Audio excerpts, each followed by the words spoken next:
Hello friends, एक बार फिर से हम एक और नई वीडियो को लेकर आए हैं। जैसे कि आप सभी जानते ही हैं कि हम मौलिक अधिकार चैप्टर 2 क्लास 11 का पढ़ रहे थे और उसके अंदर हमने लास्ट वीडियो के अंदर समता के अधिकार को पढ़ा था। समता का अधिकार, राइट टू इक्वालिटी या फिर समानता के अधिकार। दोस्तों, जो भी हमारे चैनल पे आज न्यू है तो वे लोग सब्सक्राइब तो जरूर करें, बट मैं भी ये नहीं कहूंगा कि अभी सब्सक्राइब कर दें। पहले आप पूरी वीडियो को देखिए, लेक्चर को देखिए और फिर डिसाइड करिए कि आपको सब्सक्राइब करना भी चाहिए या नहीं। अर्थात मींस ये है कि आपको कुछ यूनिक यहां मिल रहा है या नहीं। यूनिक हो तो ही सब्सक्राइब करना, नहीं तो आप कहीं भी चेक कर सकते हैं कि यहां पे क्या अलग है। तो मैं विकास एक बार दोबारा से आपका स्वागत करता हूं। तो बढ़ते हैं हम आज की क्लास में कि आज समता के अधिकार में हम क्या स्टडी करेंगे। तो लास्ट लेक्चर के अंदर, लास्ट वीडियो के अंदर हमने समता के अधिकार के अनुच्छेद 14 और अनुच्छेद 15 को बहुत अच्छी क्लियर तरीके से क्या किया है, डिस्क्राइब किया। डिस्क्रिप्शन में जाकर आप उसका लिंक देख सकते हैं। आज हम अनुच्छेद 16 को देखते हैं। तो बढ़ते हैं अनुच्छेद 16 में आखिरकार है क्या। समता का अधिकार अनुच्छेद 16। अनुच्छेद 16 में लोक नियोजन के विषय में अवसर की समानता। अगर इसको शॉर्ट फॉर्म में अगर आपको याद करना हो तो शॉर्ट फॉर्म में कैसे करोगे। तो अगर आपको शॉर्ट फॉर्म में करना है तो आप इसको अवसर की समानता भी कह सकते हो। ठीक है, अर्थ यह निकल कर आता है कि यह रोजगार की समानता कहलाती है। अब रोजगार की समानता और अवसर की समानता लगभग एक तो है, परंतु इसमें कुछ अपवाद भी हैं। पहले हम समझते हैं कि रोजगार या अवसर की समानता होती क्या है। अनुच्छेद 16 में राज्य के अधीन किसी पद पर नियोजन या नियुक्ति से संबंधित विषयों में सभी नागरिकों के लिए अवसर की समता होगी। अर्थात इसका मीन्स ये है कि राज्य के पास अगर कोई पद है, जैसे पुलिस, डॉक्टर, पीए, क्लर्क, कांस्टेबल, ये जितने भी राज्य के अपने पद हैं, उन पर नियुक्तियों को लेकर कि कौन बैठेगा, कौन नहीं बैठेगा, कौन उस पद को धारण करेगा, कौन पद को धारण नहीं करेगा, इन सारी चीजों के लिए किसी से भी, अर्थात देश में जो नागरिक है सभी नागरिकों के लिए अवसर होंगे, किसी से भी भेदभाव नहीं होगा। मींस ये है कि जैसे मान लो कि राज्य सरकारों में आईएएस का पद है, तो आईएएस का पद लेने के लिए तो सभी ले सकते हैं भाई, कोई भी अपनी एलिजिबिलिटी पूरा करे और ले सकता है। या फिर मान लो कि क्लर्क का कोई पद है, या फिर मान लो पीओ का कोई पद है, पुलिस का कोई पद है।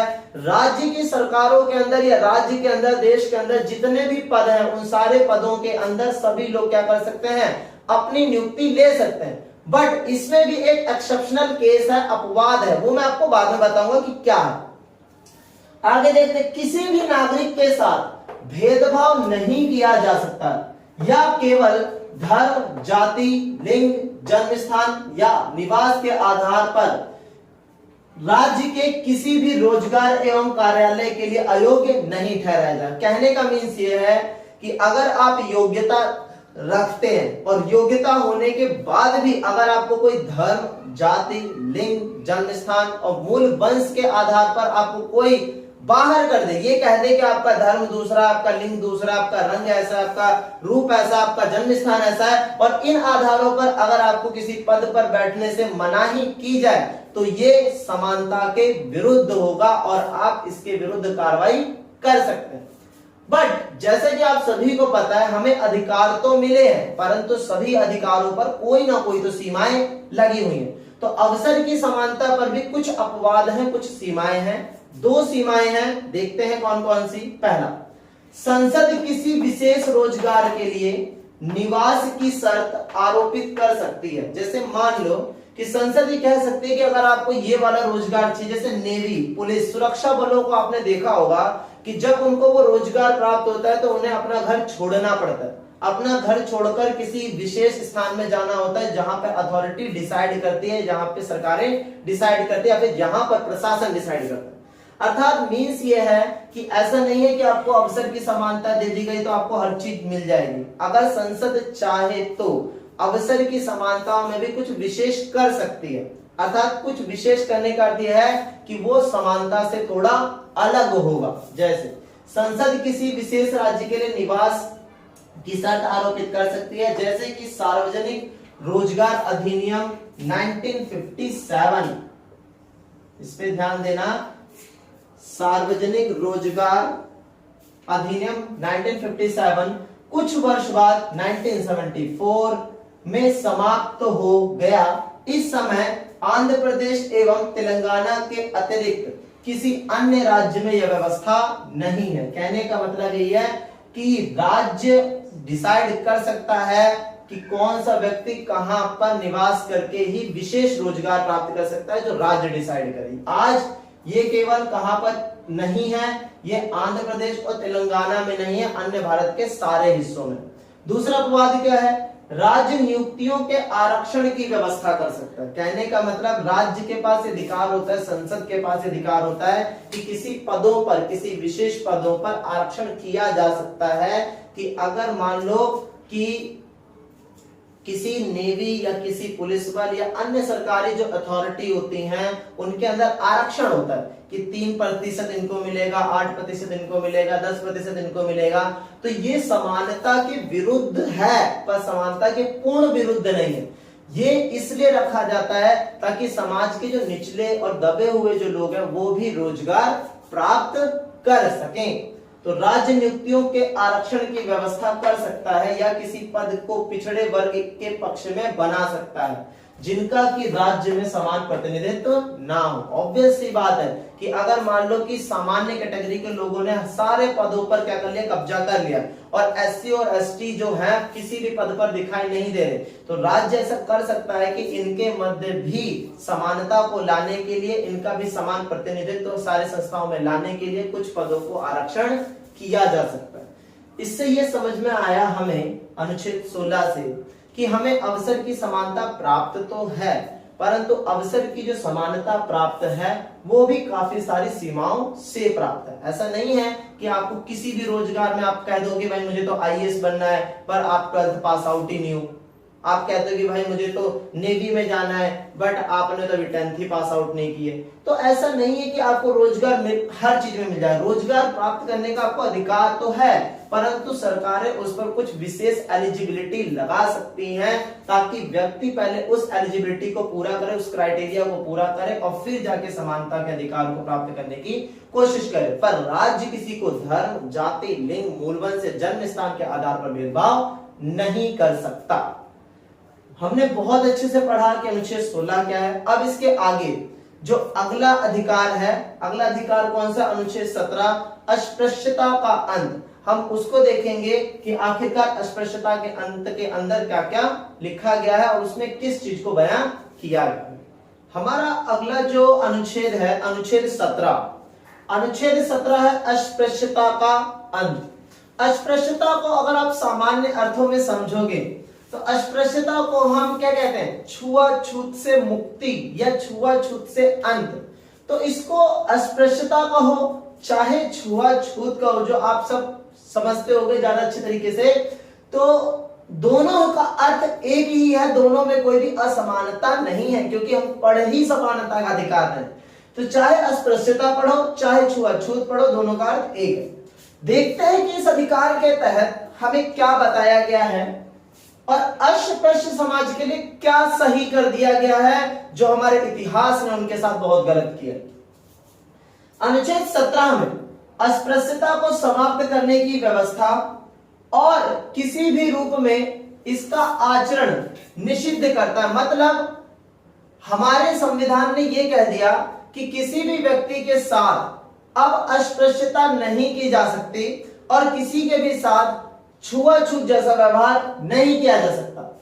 अस्पृश्यता से उपजी किसी भी नियोग्यता को लागू करना अपराध होगा। मतलब छुआछूत से उपजी कोई भी तरीके, कोई भी स्थितियां अगर लागू होंगी तो क्या होगा, उसका अंत होगा। वो कभी भी लागू नहीं की जा सकती जिससे किसी छुआछूत को बढ़ावा दिया जाता हो। समझ रहे हो ना, मतलब ऐसा कोई भी परंपरा, ऐसी कोई भी कानून, ऐसी कोई सी व्यवस्था लागू नहीं की जा सकती जो समाज के अंदर अस्पृश्यता या छुआछूत को बढ़ावा देती हो। अब सेकंड पैरा में क्या है, और अगर ऐसा होता भी, मान लो कि कोई छुआछूत को बढ़ावा देने के लिए किसी परंपरा, किसी स्थिति को निर्माण करता है तो वो दंडनीय होगा, अर्थात उसको क्या करना पड़ेगा, दंड का भोग करना ही पड़ेगा चाहे कुछ भी हो जाए।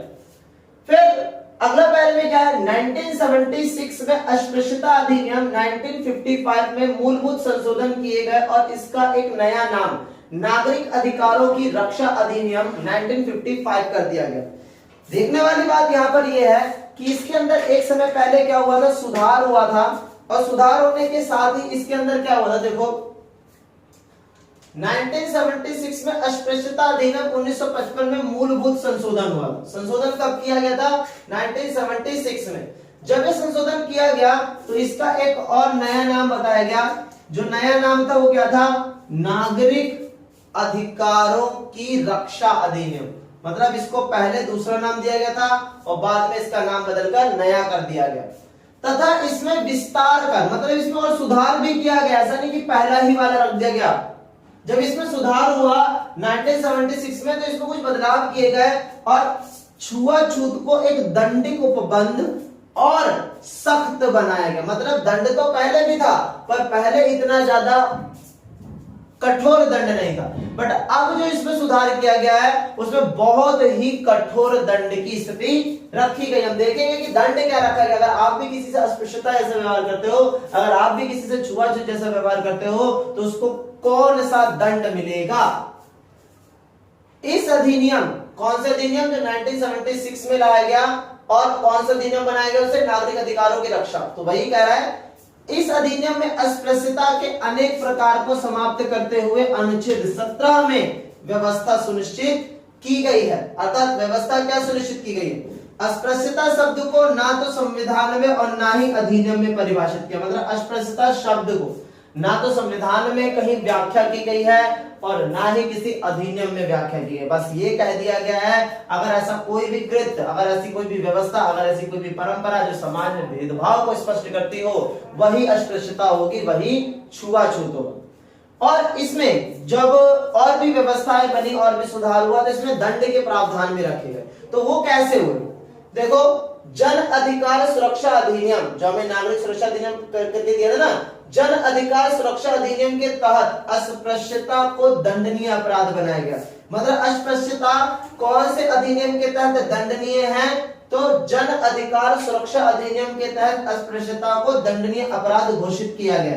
कब किया गया था, किस अधिनियम के तहत, 1955 के तहत। इसके तहत 6 माह का कारावास, मतलब देख रहे हो अगर आप भी किसी से भेदभाव करोगे तो आपको 6 माह तक जेल में जाके चक्की पीसना पड़ जाएगा। तो आपको भी किसी के भी साथ भेदभाव नहीं करना है। ऐसा नहीं छोटा भाई है तो उसको 2 मारे और कहने लगे कि चल उधर जा, ऐसा नहीं करना। हमें किसी के भी साथ भेदभाव नहीं करना, हमें किसी के भी साथ छुआछूत नहीं करना। ऐसा नहीं है कि कोई काला है तो आप उसको बिल्कुल इग्नोर सा ही कर दो, तो ये भी एक अस्पृश्यता के खिलाफ होता है। आप ऐसा नहीं कर सकते हो। तो जो जैसा है उसको समानता के अर्थ पर ही हमें समझना चाहिए। इसके तहत 6 माह का कारावास या 500 रुपए का दंड अथवा दोनों शामिल है। अर्थात अगर आपने भी कभी अस्पृश्यता की होगी तो आपको दंड तो हो भी सकता है मिला हो, और नहीं मिला होगा तो अब जरूर, मुझे पता लगा कि आप अस्पृश्यता कर रहे हो तो मैं जरूर आपको दंड दूंगा, पर 6 महीने और 500 रुपए का नहीं, इससे बड़ा दंड। जो व्यक्ति इसके तहत दोषी करार दिया जाएगा उसे संसद या राज्य विधानमंडल, मतलब अगर कोई व्यक्ति छुआछूत के तहत अपराधी सिद्ध हो गया तो वो राजनीतिक तौर पर कभी भी ना तो विधायक के पद पर और ना ही सांसद के पद पर कभी भी चुनाव नहीं लड़ सकता।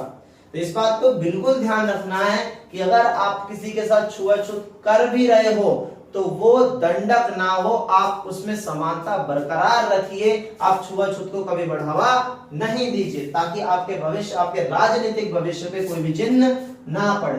तो उसे संसद या राज्य विधानमंडल चुनाव के लिए अयोग्य करार देने की व्यवस्था की गई है। इस तरीके से हमने ये समझा कि ये जो व्यवस्था थी ये बहुत ही पुरानी, जो इतिहास के पन्ने थे उसको हमने अपनी आजादी के साथ, संविधान के साथ खत्म कर दिया। तो आपको आई होप बहुत अच्छे से समझ में आया होगा कि आखिरकार अस्पृश्यता का अंत कैसे हुआ। अब जो अगला टॉपिक है, जो हमारा अगला इसके बाद अनुच्छेद है, अनुच्छेद 18। तो अनुच्छेद 18 को भी हम देखेंगे कि आखिरकार उपाधियों का अंत क्या है। तो ये हमारा जो है अस्पृश्यता का जो अंत था, जो टॉपिक था, वो खत्म हो चुका है। अब इसके बाद जो अगला अनुच्छेद है, अनुच्छेद 18, उसको भी हम बहुत ब्रीफ तरीके से पढ़ते हैं। अब हम देखते हैं अनुच्छेद 18 को। अनुच्छेद 18 तो बहुत ही मजेदार टॉपिक ही क्या है, उपाधियों का अंत। उपाधि, जैसे कि आप थोड़ा सा अगर हमारे पुराने समय में जाओगे तो काफी सारे लोगों को काफी उपाधियां देते थे, जैसे कि जमींदार साहब, बहादुर साहब, दीवान साहब, कहां घूम रहे हो, ठाकुर जी कहां घूम रहे हो। तो ऐसे करके हम पुराने समय में बहुत सारी उपाधियां दिया करते थे कुछ लोगों को, कुछ वर्ग को। पर जब हमारा संविधान लागू हो गया तो हमने इन सारी उपाधियों का एक तरफ से अंत कर दिया कि किसी भी समाज में किसी भी व्यक्ति को उपाधि नहीं मिलेगी। बट ऐसा भी नहीं है कि उपाधि पूर्णतः समाप्त हो गई, कुछ उपाधियां अभी भी लागू हैं। हम देखते हैं कि आखिरकार अनुच्छेद के अंदर किस चीज को उपाधि माना गया है और किसको उपाधि नहीं माना गया। अनुच्छेद 18 उपाधियों का अंत करता है और इस संबंध में 4 प्रावधान करता है। कितने? 4 प्रावधान होते हैं कि आपको जो उपाधि मिली है वो सही है या नहीं। अगर इन 4 प्रावधानों के अकॉर्डिंग होगी तो वो सही मानी भी जाएगी, नहीं तो उसको समाप्त किया जाएगा। पहला, यह निषिद्ध करता है कि राज्य, सेना या विद्या संबंधी सम्मान के सिवाय और कोई भी उपाधि प्रदान नहीं कर सकता। मतलब कोई राज्य जो है, जैसे जो उत्तर प्रदेश है, राजस्थान है, बिहार, ये जो राज्य है, अगर सेना या विद्या से अतिरिक्त किसी और कार्य के लिए कोई सम्मान दे रहे, कोई उपाधि दे रहे हैं, तो वो अपने आप ही अंत हो जाएगी। राज्य केवल और केवल सेना या विद्या के संबंध में ही क्या दे सकता है? उपाधि दे सकता है, अतिरिक्त किसी भी कार्य के लिए उपाधि नहीं दे सकता है। दूसरा, यह निषिद्ध करता है कि भारत का कोई नागरिक विदेशी राज्य से कोई उपाधि प्राप्त नहीं करेगा। मान लो कि हम भारत के हैं, पर अगर हमारे भारतीय लोग किसी दूसरे देश में जाकर कोई उपाधि लेंगे तो वो स्वीकार नहीं होगी। वो उपाधि उसको तभी प्राप्त होगी जब, तीसरा देखो, कोई विदेशी राज्य के अधीन लाभ या विश्वास के किसी पद को धारण करते हुए किसी विदेशी राज्य से कोई भी उपाधि राष्ट्रपति के सहमति के बिना स्वीकार नहीं कर सकता। कहने का मतलब, अगर आप किसी विदेश में हो और वहां पर आपको कोई उपाधि दी जा रही है, तो पहली बात तो ये कि आपको कोई उपाधि लेनी ही नहीं है, आपको कोई उपाधि दी ही नहीं जाएगी। बट अगर आपको उपाधि मिल रही है तो आप कैसे प्राप्त करोगे? तो जब तक हमारे देश के राष्ट्रपति वो सहमति व्यक्त नहीं करेंगे, तब तक आपको विदेश में कोई भी उपाधि प्राप्त नहीं होगी। चौथा, राज्य के अधीन लाभ या विश्वास का पद धारण करने वाले कोई भी व्यक्ति किसी विदेशी राज्य से या उसके अधीन किसी रूप में कोई भेंट भी नहीं ले सकते, कोई दान भी नहीं ले सकते। उपलब्धि या पद राष्ट्रपति की सहमति के बिना तो स्वीकार हो ही नहीं सकते। तो देखने वाली बात यह है कि देश के अंदर कोई राज्य आपको सेना और विद्या को छोड़कर किसी भी तत्व को लेकर आपको सम्मान नहीं दिया जा सकता। और अगर आपको विदेश में जाके कोई सम्मान प्राप्त करना है तो आप विदेशों में भी सम्मान प्राप्त कर तो सकते हो, परंतु आपको कहां?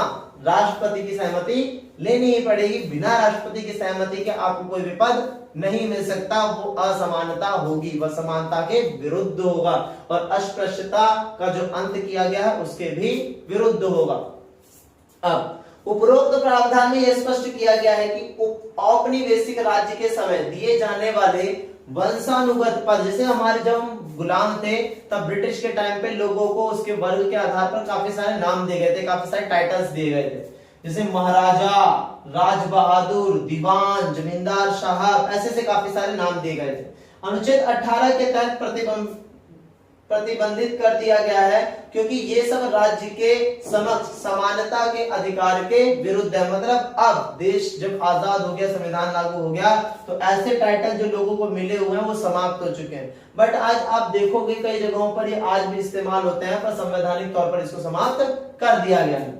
आप भी ऐसे शब्दों का इस्तेमाल ना करें क्योंकि वो समानता के विरुद्ध है। फिर नोट भी है, कुछ विशेष तत्व भी हम लिखते ही बताते हैं आपको। 1996 में उच्चतम न्यायालय ने जिन उपलब्धियों संवैधानिक वैधता के उचित ठहराया या उनमें पद्म विभूषण, पद्मश्री और पद्म भूषण, ये जो 3 हमारे अवार्ड हैं, है। मतलब कहने का अर्थ है कि उच्चतम न्यायालय ने ये बोल दिया 1996 में, उच्चतम न्यायालय ने ये कह दिया कि अगर किसी व्यक्ति को पद्म विभूषण मिल रहा है, अगर किसी व्यक्ति को पद्म भूषण मिल रहा है, पद्मश्री मिल रहा है, तो ये उपाधियों के अधिकार के अंतर्गत आते हैं, ये विरुद्ध नहीं आते। कैसे? न्यायालय ने कहा कि यह पुरस्कार उपाधि नहीं है तथा अनुच्छेद 18 में वर्णित प्रावधानों का इनमें उल्लंघन नहीं होता। मतलब उच्चतम न्यायालय ने सीधा सीधा कह दिया कि ये जो पद्मश्री, पद्म भूषण और पद्म विभूषण है, ये कोई उपाधि है ही नहीं। ये क्या नहीं है? कोई उपाधि है ही नहीं। और ये अनुच्छेद 18 में भी वर्णित प्रावधानों में इनमें कोई उल्लंघन नहीं होता। इस तरह से ये समानता के सिद्धांत के प्रतिकूल नहीं, मतलब ये उसके विरुद्ध में नहीं है। लेकिन यह भी व्यवस्था की गई है कि पुरस्कार पाने वालों के नाम के प्रत्यय या उपसर्ग के रूप में इनका इस्तेमाल नहीं किया होना चाहिए, अन्यथा पुरस्कार को त्यागना होगा। फॉर एग्जाम्पल, ये बात ये कह रहा है कि उच्चतम न्यायालय ने 1996 में ये बात कह दी थी कि पद्मश्री, पद्म भूषण और पद्म विभूषण अगर किसी को मिलता है तो वो पदवी नहीं है और अनुच्छेद 18 का वायलेंस नहीं करता है। बट अगर मान लो किसी व्यक्ति को या किसी विशेष सम्मानित व्यक्ति को मिल गया और वो इस पद का उपयोग, इस उपाधि का उपयोग किसी अपने नाम के आगे लगाकर या अपने नाम के पीछे लगाकर, उपसर्ग या प्रत्यय कहा ना, आगे या पीछे लगाकर अगर यूज करता है कहीं जाकर, तो उस समय उससे वह उपाधि छीन ली जाएगी और उसे त्यागना भी पड़ेगा। और ये अगर ऐसा होता है तो ये राष्ट्रीय सम्मान के लिए बहुत बड़ा बुरा स्थिति होती है। तो किसी को भी, जिसको भी ये उपाधि प्राप्त होती है, वे कभी भी ना तो इसके नामों को अपने नाम के आगे और ना ही अपने नाम के पीछे इस्तेमाल करते हैं, और अगर ऐसा हुआ तो उसे छीन लिया जाएगा। अंत में कुछ विशेष ये है, इन राष्ट्रीय पुरस्कारों की स्थापना 1954 में, मतलब ये पद्मश्री, पद्म भूषण और पद्म विभूषण तीनों की स्थापना कब की गई थी? 1954 में। 1977 में, जब 1977 में कांग्रेस की सरकार हटी तो उस समय जनता पार्टी की सरकार बनी। जनता पार्टी की सरकार के टाइम पे मोरारजी देसाई उस समय प्रधानमंत्री थे 77 में, तो उन्होंने पद्मश्री, पद्म भूषण और पद्म विभूषण तीनों ही उपाधियों को खत्म कर दिया। ये कह दिया कि अभी उपाधि किसी को भी नहीं दी जाएंगी क्योंकि समाज में क्या करते हैं, असमानता को बढ़ावा देती है। बट जब कांग्रेस की सरकार दोबारा से 1980 में आई और इंदिरा गांधी की सरकार आई तो दोबारा से इस चीज को चालू कर दिया गया और आज भी वैसे के वैसे ही बरकरार है। इससे ये हमारे समानता के अधिकार का आखिरी अनुच्छेद था और आपने बहुत अच्छे से और क्लियर आउट तरीके से पढ़ा, एक एक अनुच्छेद को बहुत ब्रीफ तरीके से आपने स्टडी की, तो आपको समझ में आ गया होगा कि अनुच्छेदों को इस तरीके से पढ़ोगे तो आपको क्लियरली पता होगा कि अनुच्छेदों के अंदर क्या लिखा है। ऐसा नहीं कि मैं आपको लिख दूं अनुच्छेद ये है और ब्रीफ टॉक बता दूं कि ऐसे ऐसे होता है, तो वो आपको क्लियर आउट नहीं करेगा। बस ये है कि आपको बता देंगे। आप जितना छोटा देखोगे उससे कोई फायदा नहीं होता है। आप सही तरीके से देखो, वो देखो जो आपको वर्क देगा, वो नहीं जो आपको सिर्फ वीडियो का लाइक दे दे, सिर्फ वीडियो का व्यू दे दे, उससे कोई फायदा नहीं है। आप सही तरीके से पढ़ो ताकि आपको बेनिफिट भी हो। इस तरीके से आज के लेक्चर के अंदर हमने अनुच्छेद 18 और समानता के अधिकार को पूर्ण समाप्त कर दिया है। अब जो अगली वीडियो होगी उसके अंदर हम स्वतंत्रता के अधिकार को वर्णित करेंगे और वो भी इसी तरीके से प्योर ब्रीफ करके करेंगे। तो इस तरीके से आज के लिए इतना ही। सभी को टाटा बाय बाय और मिलते हैं नेक्स्ट सेक्शन में। और एक बात आपको ये बता दी जाए कि हमने फेसबुक पेज भी बना लिया है। आप हमें फेसबुक पेज पर भी फॉलो कर सकते हैं। डिस्क्रिप्शन में जाकर उसका आप लिंक देख सकते हैं। नाम है official.prefectz। तो मिलते हैं आपसे हम फेसबुक पे भी, यूट्यूब पे भी, और अब हम मिलेंगे नेक्स्ट वीडियो में। सभी को टाटा बाय बाय।